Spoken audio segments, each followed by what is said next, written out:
Okay, so I got a vacuum leak in the carburetor. I'll use this for an example. So you take a stick like this that you could buy, or any piece of wood for that matter, and you cut a little piece, and you cut like that, okay? And then you can put that in the hole like that.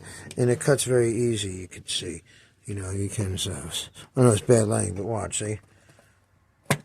It'll cut, see? Come on now, son. Come on, easy. Yep. What's up, son? See, anyway, I'm cutting cross-cut because I'm not looking at the camera. Be careful, be careful, be careful. Okay, watch how easy it cuts. Look, watch. See, and so I don't want to cut that one, but it's basically what I did there.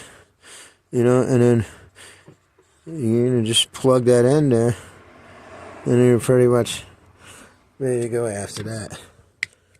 Right. You could put some Permatex or something on there. And then that one on my carburetor will be fine now. See you later, bye. Fix a vacuum leak, razor blade, and a piece of wood.